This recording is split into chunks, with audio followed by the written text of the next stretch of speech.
மாற்றத்தின் குரல். இக்கிகை. இக்கிகைனா அர்த்தமுள்ள வாழ்க்கைன்னு அர்த்தம்.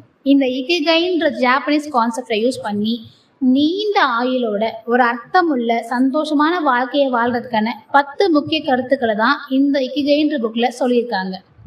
அது என்னன்னு பார்க்கலாம் வாங்க. Find and follow your இக்கிகை. உங்களோட இக்கிகை என்னன்றதை கண்டுபிடிச்சி அதை நீங்கள் தொடர்ந்து ஃபாலோ பண்ணணும். இக்கிகைன்றதே நான் இப்போ தான் கேள்விப்படுறேன். அதை எப்படி கண்டுபிடிக்கிறதுனா, ஆதர் சொல்கிற மாதிரி ஒரு 4 கேள்வியை உங்ககிட்ட நீங்களே கேட்கறது மூலமாக உங்களோட இக்கிகை என்னன்றதை கண்டுபிடிக்கலாம். அது என்னன்னா, எனக்கு எது ரொம்ப பிடிக்கும், நான் எதில் சிறந்து விளங்குறேன், இந்த உலகத்துக்கு என்கிட்ட இருந்து என்ன வேணும், என்ன பண்ணால் எனக்கு வெகுமதி கிடைக்கும். இந்த 4 கேள்விகளையும் உங்ககிட்ட நீங்களே கேளுங்க. இதுக்கான பதில் என்னவோ அதுதான் உங்கள் வாழ்க்கையோட இக்கிகை. அதை கண்டுபிடிச்ச பின்னாடி அதை தொடர்ந்து நீங்கள் ஃபாலோ பண்ணுங்கள். Next, don't Hari. எதுக்காகவும் அவசரப்படாதீங்க.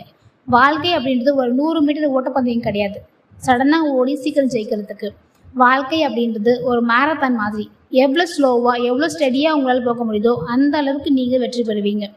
ஸோ எந்த ஒரு விஷயத்துலையும் அவசரப்படாமல் நிதானமாக பொறுமையை யோசித்து முடிவெடுங்க. Next, gratitude. நன்றி உணர்வு. உங்ககிட்ட என்னெல்லாம் இருக்கோ அது எல்லாத்தையும் யோசித்து மனசார நன்றி உணர்வோடு இருங்க. உங்ககிட்ட இருக்கிறதுக்கு நீங்கள் நன்றியோடு இருந்தால் தான் உங்ககிட்ட இல்லாதது உங்களை தேடி வருங்க. Next, exercise. உங்களால் முடிஞ்ச அளவுக்கு சின்ன சின்ன எக்ஸசைஸாக டெய்லியும் செய்ய முயற்சி பண்ணுங்கள்.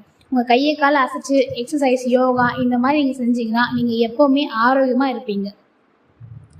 Next, surround your self with good friends. உங்களுக்கு எப்பவும் சப்போர்ட் பண்ணக்கூடிய, உங்களோட கஷ்ட காலத்தில் உங்களுக்கு தோள் கொடுக்கக்கூடிய நல்ல நண்பர்களை உங்களுக்கு சூழ்ந்து இருக்கிற மாதிரி எப்போவுமே பார்த்துக்கோங்க. Next, smile always. எந்த சுச்சுவேஷனாக இருந்தாலும் சரி, எவ்வளோ கஷ்டமான தருணமாக இருந்தாலும் சரி, உங்கள் முகத்தில் ஒரு சின்ன புன்னகை எப்போவுமே வச்சுக்கோங்க. இந்த ஸ்மைல் பண்ணுறதால உங்களோட கான்ஃபிடென்ஸ் லெவல் ரொம்ப அதிகமாக இருக்குங்க. நீங்கள் எப்போவுமே ரொம்ப கான்ஃபிடெண்ட்டாக இருக்கிறதோட மட்டும் இல்லாமல் ஸ்ட்ரெஸ்ஸோட அளவும் ரொம்ப குறைஞ்சிரும். Next, eating less. அளவாக சாப்பிடுங்க. ஆரோக்கியமான காய்கறி, பழங்களை அளவாக சாப்பிட முயற்சி பண்ணுங்கள். நிறைய ஜங்க் ஃபுட்ஸை அவாய்ட் பண்ணுங்கள். நல்ல சாப்பாட்டை மென்று முழுங்க முயற்சி பண்ணுங்கள். இந்த புக்கை பற்றி இன்னும் நிறைய கருத்துக்களை தெரிஞ்சுக்கணும் அப்படின்னா டிஸ்கிரிப்ஷனில் லிங்க் கொடுத்துருக்கேன், செக் பண்ணி பாருங்கள். தேங்க்ஸ் ஃபார் வாட்சிங்.